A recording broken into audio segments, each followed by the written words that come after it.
Olá,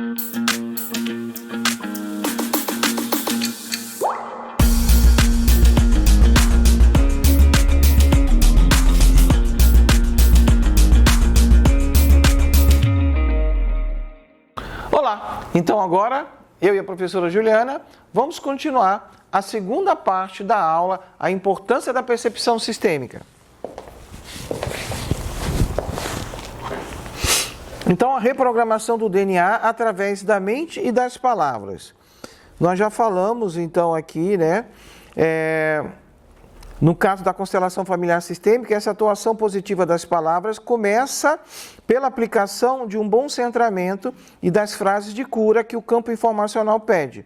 Então, uma das descobertas mais impressionantes diz que, se nós adequarmos as frequências da nossa linguagem verbal e das imagens geradas pelos nossos pensamento, o DNA se reprogramará aceitando uma nova ordem e uma nova regra a partir da ideia que está sendo transmitida. Isso aqui, gente, não sou eu que falei, são as pesquisas que estão sendo feitas na Rússia, ok?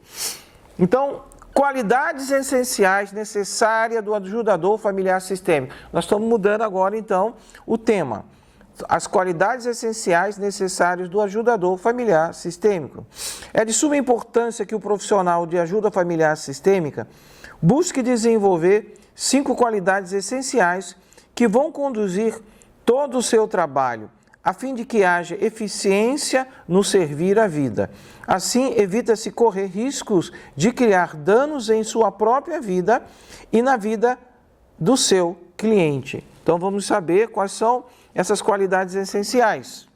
Primeira qualidade, conhecimento profundo teórico da filosofia com abordagem terapêutica, desenvolvida e percebida por Bert Hellinger, ou seja, é a constelação familiar sistêmica. E seus seguidores, que depois de Bert, muitos dos seus principais discípulos, que hoje estão com 70, 75 anos, eles estão levando esse trabalho à frente, mas sempre com o movimento das novas constelações. O campo informacional está sempre em evolução. Então, percebida por Bert Hellinger e seus seguidores fiéis, que trazem a evolução das novas constelações. Aqui destacamos o trabalho da Brigitte Champetier e a viúva de Bert Hellinger, Sophie Hellinger.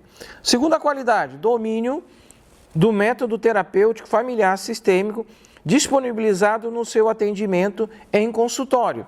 Então, você tem que dominar, você tem que conhecer o método que você atende. No caso, parapsicologia sistêmica, biosistêmica ou outra forma de terapia familiar sistêmica. Terceira qualidade, desenvolvimento constante de sua percepção sistêmica em relação ao campo informacional, aliado à fenomenologia corporal. O que é isso? Da mesma forma que um representante numa constelação, ele se conecta com todos os fenômenos que seu corpo apresenta e os sentimentos que vêm junto, quando você atende o consultório, você não tem representantes.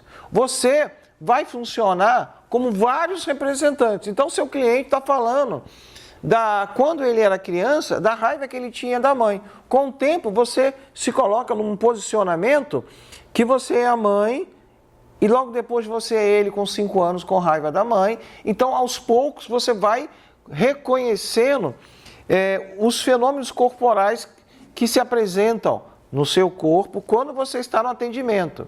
A gente pede muitas vezes para o aluno da parapsicologia, da constelação, venha, você está disponível? Não! Venha participar aqui, você pode representar a mãe dela? Não! Parece uma criança birrenta, na verdade eu não quero expor minha vida. Não, você não está constelando. Eu estou pedindo para você participar. Para quê? Para expor? Para chatear, para deixar o aluno irritado comigo? Não, é para que ele possa desenvolver a sua percepção, principalmente para os alunos da parapsicologia sistêmica. Porque quando eles se colocam no campo, a primeira vez ele entra mais ou menos, a segunda ele está entrando muito bem, e essa experiência de reconhecer os fenômenos do seu corpo é de suma importância no trabalho em consultório. Eu, por exemplo, quando eu recebo um cliente, se a minha narina esquerda entupiu, tem problema com a mãe. Se a minha narina direita entupiu, tem problema com o pai. Se os dois narizes estão entupidos, vibra no medo. Isso não quer dizer que vocês também terão essas percepções corporais como a minha. Você precisa conhecer, minha coluna dói. Então, isso acontece assim, de repente ela está falando de uma pessoa, um ancestral que morreu, ou do antigo marido que ela tem muita raiva, aquela raiva já começa a doer minha coluna. Só que eu não vou ficar ali o dia inteiro com a minha coluna doendo, porque ela trouxe a raiva dela relacionada ao ex-marido. Então eu mudo de posição, me esvazio, e aí eu começo a ouvir ela naquilo que ela traz. Então, na minha sala que é pequena, eu não trabalho só sentado. Na maioria das vezes eu trabalho em pé. E como eu faço, eu tenho aquela maneira de atender o dia inteiro, eu sempre estou em pé. E eu consigo trabalhar assim, às vezes eu sento. Mas não é todos que vão conseguir trabalhar. Então, dentro do protocolo da parapsicologia sistêmica, ou vocês vão trabalhar como eu, 10, 12 horas direto, ou poderão dividir todo o atendimento com a mesma eficiência em até 6 sessões de 2 horas, 2 horas e meia. Aí vocês vão ter que reconhecer qual a melhor maneira que vocês vão trabalhar. Estou falando agora do parapsicólogo sistêmico, né? Qual é a melhor maneira que vocês vão dispor o seu corpo para estar ali sentindo tudo isso. Então, quanto mais vocês se oferecem para participar de constelação familiar sistêmica, quanto mais vocês também se colocam à disposição para que vocês possam constelar um tema seu, mais você olha para os seus pontos cegos, mais você encontra a solução. Quanto mais solução você busca, você encontra, mais processos de cura coletivo, mais vai aumentar a rapidez que você acessa o campo informacional. Mais acessa essas informações. Quanto mais você investe em você, mais você desenvolve a sua percepção sistêmica. Tem gente que acha que é necessário fazer uma constelação na vida e nunca mais faz nada.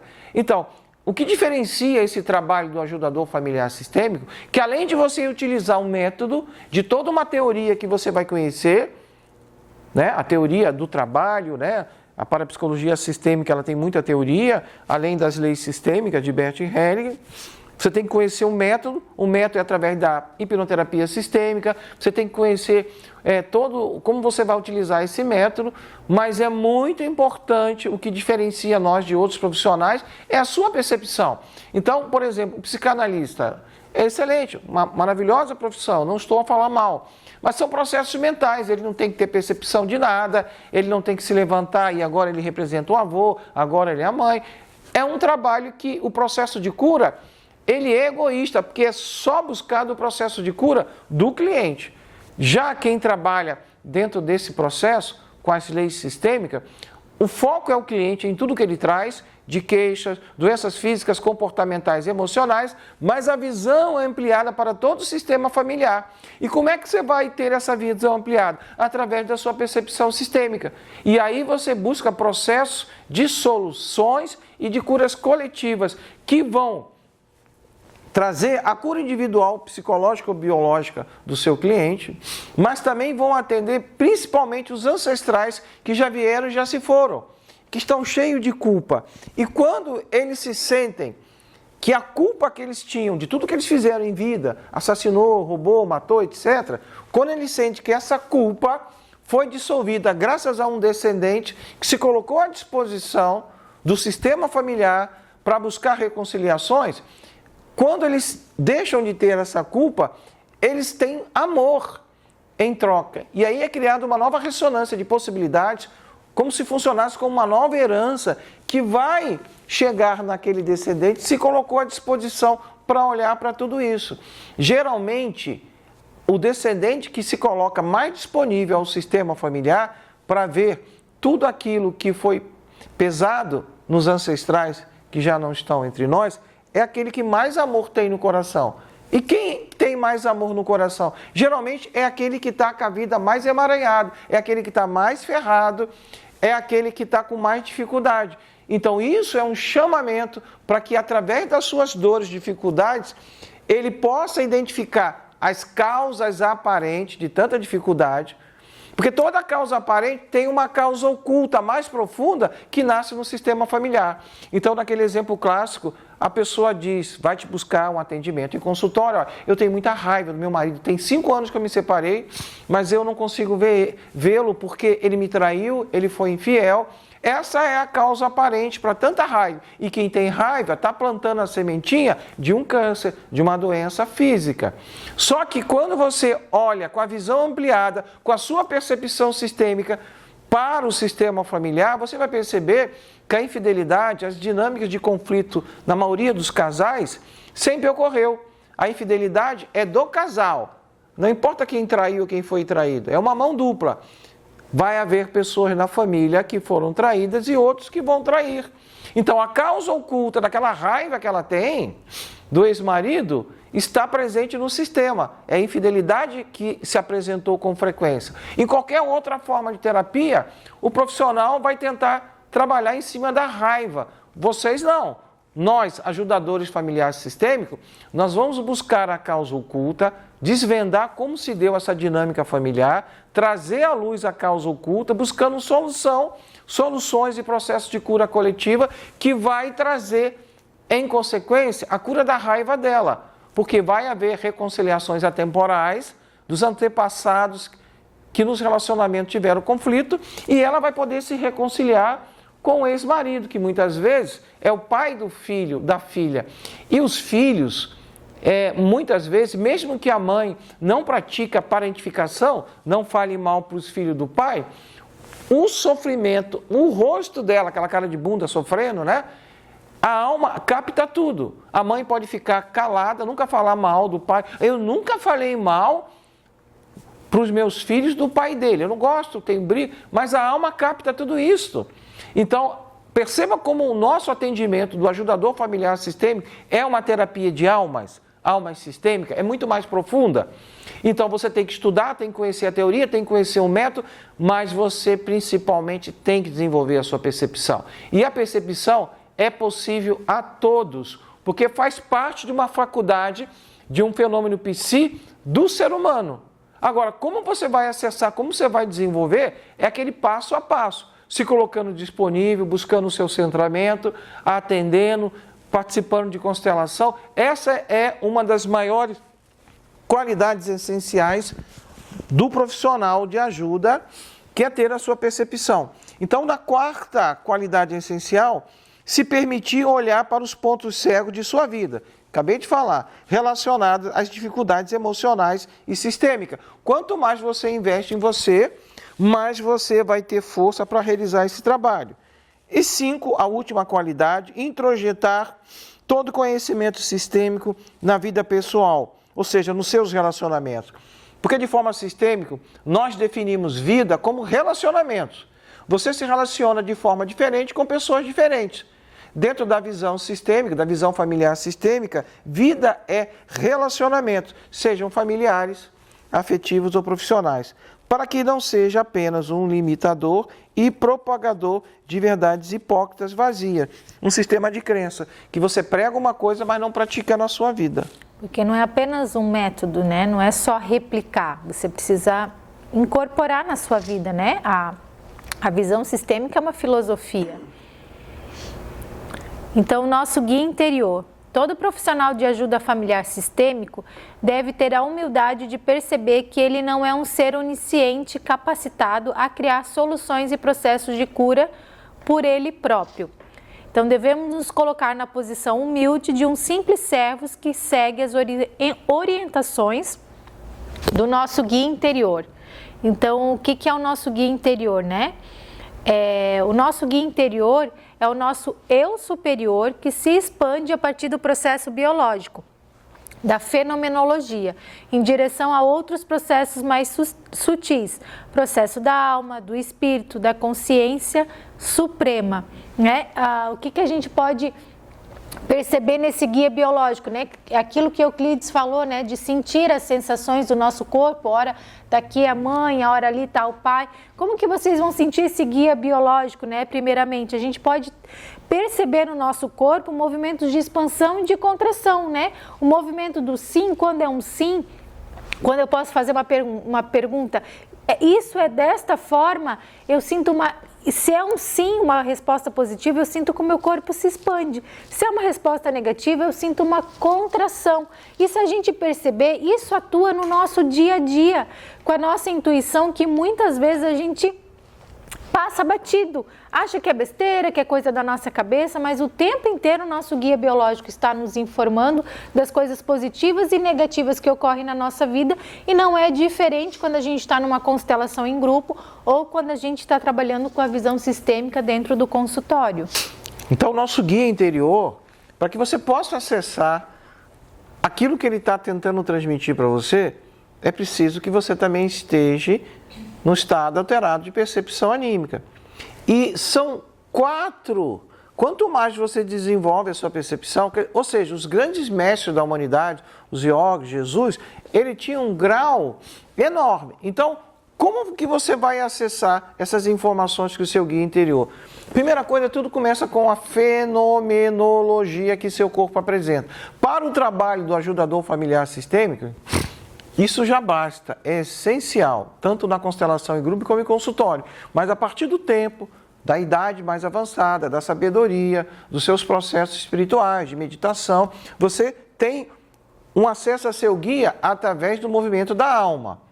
Aí, se você vai se iluminar, né, um grande mestre, você tem a terceira camada, que é o acesso às informações do grande espírito.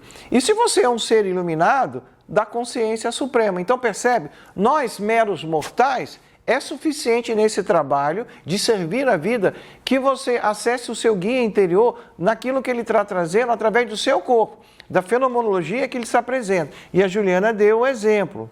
Então, você sempre poderá fazer uma pergunta ao seu guia. Essa pergunta não tem respostas complexas, sempre será um sim ou não. Então você está no seu trabalho, numa constelação em grupo, ou está num consultório, e você percebe que aquele movimento que o representante fez é de muita raiva. Você pode sentar dali e perguntar para o seu guia, o que ela está demonstrando nessa postura corporal é raiva? Se houver uma expansão da sua respiração, é bem sutil, né? Eu estou caricaturando para que vocês entendam. Se houver uma expansão da sua respiração, a resposta é sim. E aí você tem a confirmação que aquele sentimento que o representante está tendo é de raiva. Se houver uma compressão, se a respiração for limitante aqui no peito, a resposta é não. Então, muitas vezes nas novas constelações, você pede informação ao representante, você pede informação ao seu cliente em consultório, mas quanto mais você reconhecer isso através do seu corpo, significa que você está ouvindo, você está acessando o seu guia interior. Então, em resumo, são 4 camadas que você acessa o seu guia interior.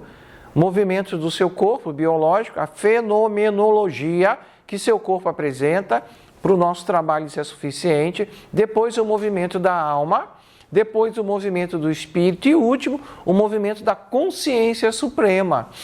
Aquele grande arquivo acástico, onde você se funde, dentro da teoria do budismo, você se funde e deixa de existir com o cosmos, né? Vamos continuar? Então, assim, o nosso corpo biológico é a nossa primeira camada que nos chega às percepções disponibilizadas por um campo morfogenético. O nosso guia interno não se trata somente de uma questão biológica, mas sim de algo maior, de energia, porque tudo é energia, né? Nós somos energia. A física quântica já explicou isso, tudo é energia. Então, o nosso guia interior não atua somente durante o trabalho profissional familiar sistêmico. Ele está presente em todos os momentos da nossa vida. Isso que eu falei anteriormente para você. O tempo inteiro ele está com a gente. O que acontece é que muitas vezes a gente acha que é coisa da nossa cabeça. Nos dando pequenos golpes, muitas vezes dificuldades, para que possamos perceber qual é o caminho ideal que devemos seguir. Ou seja, uma nova forma de caminhar. Às vezes a gente precisa recalcular a rota, né? Tem uma frase de Bert que exemplifica muito isso. A maioria das vezes você não precisa de um novo caminho, você precisa aprender uma nova forma de caminhar. E é isso que o nosso guia quer. Muitas vezes a gente está desviando da nossa rota. E essas dificuldades, elas vêm ao contrário de que a gente aprendeu, às vezes, ou das nossas crenças limitantes, que são castigos, punições. Na verdade, as dificuldades, elas vêm para que a gente encontre novas possibilidades, para que nós possamos nos alinhar com o nosso propósito de vida. Então, nós somente percebemos a batida que o nosso guia interior nos faz Quando estamos no sim, no assentindo, assentimento, dizendo sim a tudo como foi e a tudo como é em nossa vida, pois não temos o poder de mudar o passado. Tem pessoas que ficam remoendo o passado, querendo mudar. Se eu tivesse mudado, não adianta, é dizer sim, sim a tudo como foi, a tudo como é. Fica mais fácil assim você ouvir seu guia e entrar num segundo processo, que é a aceitação. Não existe aceitação se não houver primeiro o assentir. Trata-se de assumir uma postura de adulto e isto é totalmente diferente do conformismo vitimado. Quando você, tudo bem, eu nasci para ser pobre, vou morrer pobre mesmo, minha vida é só dificuldade. Não é essa postura de vítima, e sim uma postura onde você olha para frente. Sim, é tudo como foi, é tudo como é, agora eu olho para frente para as novas oportunidades que o universo me apresenta. O intuito é criar condições favoráveis para a chegada da aceitação que nos colocará disponíveis para praticar reconciliações em nosso sistema familiar. Sem reconciliações, não poderá ocorrer nenhum processo de cura. É a jornada familiar sistêmica que, em resumo, se busca no atendimento em consultório. Assentir, aceitação, reconciliações que vão desencadear um grande processo de cura coletivo. Então, o nosso guia interior está em contato com tudo que está ao nosso redor, a fim de que o holograma possa se firmar em nossas vidas. O guia tenta mostrar ao cliente a necessidade que ele tem de tomar consciência para assim conectar-se com o holograma de seu propósito de vida. Então você vai ajudar que seu cliente chegue a essa consciência. Faz parte do seu trabalho de ajuda. Desta forma, a energia do guia está a serviço do holograma e do propósito de vida do indivíduo, do cliente. O nosso holograma é uma imagem tridimensional que é formada no momento da nossa concepção. E onde que esse holograma fica instalado? No nosso DNA, na parte do nosso DNA que é energia, que é biofóton. É naquela parte que tem 98,7%, que é energia. Na outra parte, 1,3%, que é a proteína codificada, que traz as características físicas que aquela pessoa vai ter e que ela recebeu dos seus ancestrais. Então, o holograma é uma imagem tridimensional que vem dizer duas coisas para cada um de nós. Cada um de nós tem um holograma, mas o que ele informa é igual para todos. Primeiro, nossa realização plena. Então, cada um tem uma realização plena que está ligada ao seu propósito de vida. A Juliana, por exemplo, ela quer ser uma jogadora de futebol melhor do que o Pelé. Talvez seja esse o propósito de vida dela. O meu é outro.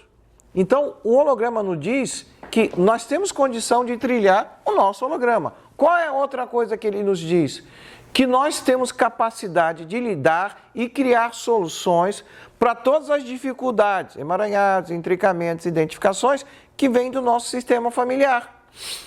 Por mais disfuncional que seja a família, se você coloca disponível, você conseguirá encontrar soluções.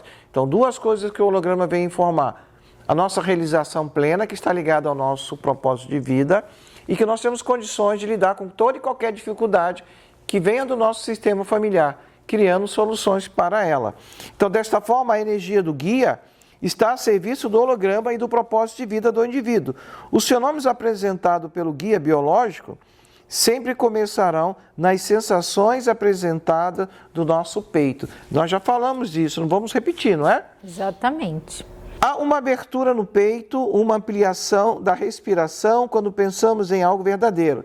Estamos repetindo aqui. Exemplo, estamos em Joinville, temos a percepção que isto é verdadeiro. Quando realmente estamos em Joinville, observamos nosso peito.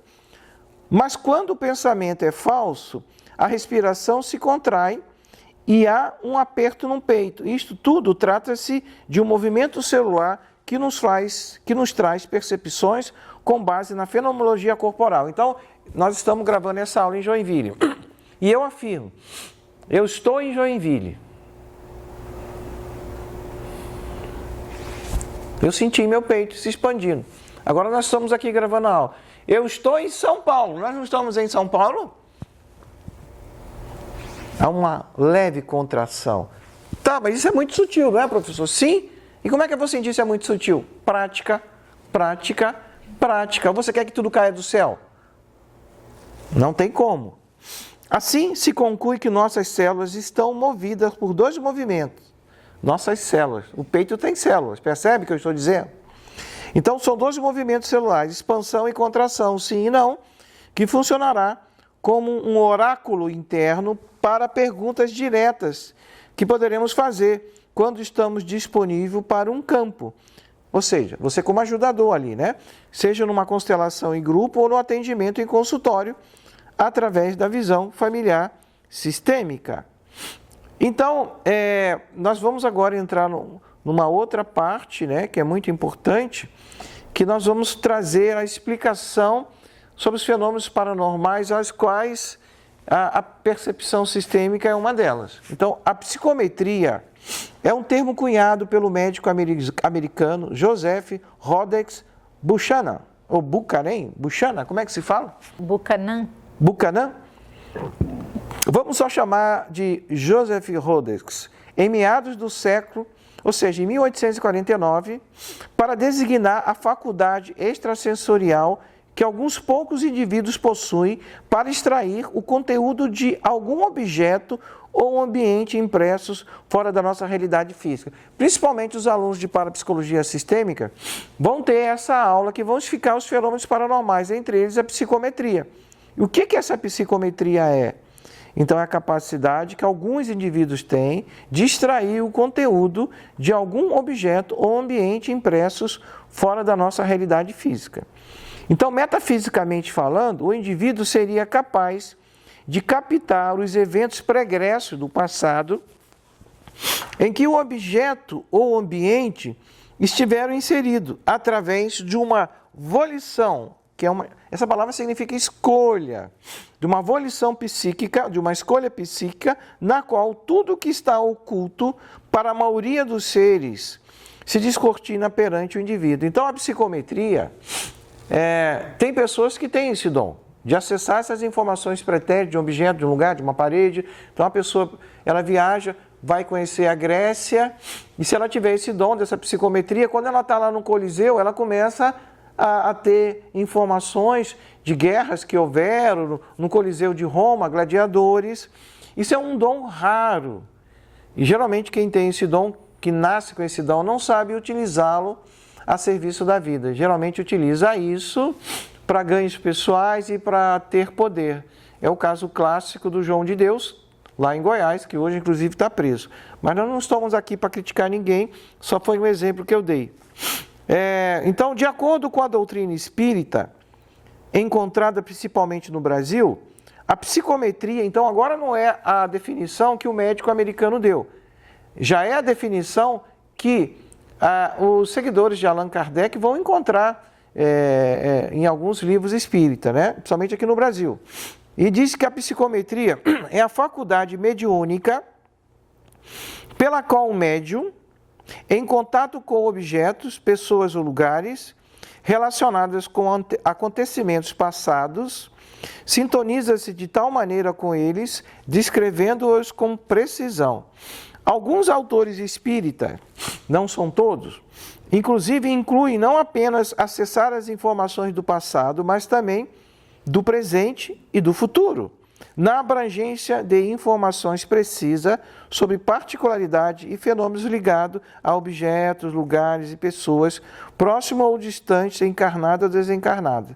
Então, os autores espíritas, ele tem uma divergência. Alguns dizem que a psicometria é um dom mediúnico, que você acessa o passado. Outros autores dizem que você acessa informações do passado, do presente e do futuro. De quê? De objeto, de lugares e de pessoas. A percepção sistêmica é um fenômeno psicométrico paranormal. Então, quando a pessoa ela tem essa psicometria de acessar informações do passado, há uma pequena variação de modalidades dessa psicometria. A última categoria de psicometria descoberta foi essa que acontece numa constelação familiar. Então, qual é o fenômeno paranormal que a percepção sistêmica está classificada?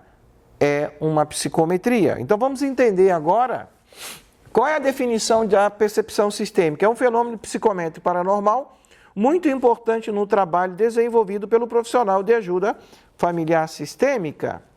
Quer ler, Juliana, por favor? Então, devemos seguir o fluxo da evolução com a mente aberta, sem preconceitos, já que muitos já começam a considerar a percepção sistêmica, além de um fenômeno paranormal, também um fenômeno mediúnico. Então, a percepção sistêmica é a faculdade extrasensorial desenvolvida pelo profissional de ajuda familiar sistêmica, onde ele acessa informações provenientes de um campo informacional familiar, o campo morfogenético, que a gente já falou várias vezes aqui para vocês, de uma pessoa específica, nesse caso o cliente, após se colocar totalmente centrado. Então, sem centramento, não haverá percepção sistêmica, pois a primeira é condição para a chegada da segunda e um movimento posterior influente. Ou seja, você precisa do centramento para poder, então, chegar a uma percepção sistêmica. Eu vou contar uma curiosidade para vocês, né? Esse primeiro parágrafo aqui, eu só vou ler de novo, a Juliana já leu, ó. Devemos seguir o fluxo da evolução com a mente aberta, sem preconceito, já que muitos já começam a considerar a percepção sistêmica, além de um fenômeno paranormal, ou seja, uma psicometria, também é um fenômeno mediúnico. Vocês sabem que as ordens do amor, as leis sistêmicas, foi desenvolvida por Bert Hellinger onde? Na Alemanha. Naturalmente, isso se irradiou mais facilmente para os países em torno ali, França, Espanha. Mesmo que hoje o movimento esteja muito forte, por exemplo, no Brasil e no México, naturalmente começou nos países vizinhos à Alemanha. Quando eles estavam traduzindo para o espanhol aquilo que vinha do alemão, eles não tiveram coragem de classificar constelações mediúnicas, porque isso ia gerar muito preconceito. Então eles mudaram e fizeram a tradução para constelação medial. Vocês que leem sobre constelação familiar, lá nos primórdios da evolução da constelação, falava-se em constelação medial. Na verdade, foi a tradução em espanhol que depois foi para o português, porque eles não tiveram coragem de traduzir constelações mediúnicas. Hoje, já tem tanta dificuldade. Ontem mesmo nós fizemos uma constelação aqui, eu expliquei o que era a constelação, a Juliana falou da palestra, que era sobre compulsão alimentar, e 2 pessoas vieram me perguntar, pessoas novas, esse negócio de constelação é coisa de espírito, espiritismo, né? É de vidas passadas, né? Eu novamente expliquei que não. Mas o que é mediúnico é a percepção. É uma coisa que você viu agora há pouco, quando o médico americano definiu que era psicometria, o pessoal que é espírita traduziu como um dom mediúnico, e a percepção sistêmica, ela não entrou nessa categoria, mas se daqui a um tempo disser que é um dom mediúnico, porque a constelação está crescendo muito, e muitas pessoas estão fazendo aquilo que a gente não aprova, que é misturar a constelação com outras coisas. Mas isso significa que, para você fazer uma constelação, você tem que ter uma percepção sistêmica. E daqui a pouquinho, muita gente estará classificando essa percepção sistêmica como percepção mediúnica. Infelizmente, não sei se vem para o bem ou para o mal. É isso. Você quer fechar, Juliana, falando mais alguma coisa? Não, é isso. Nos vemos na próxima aula. Sempre um prazer poder estar aqui com vocês. Um grande abraço.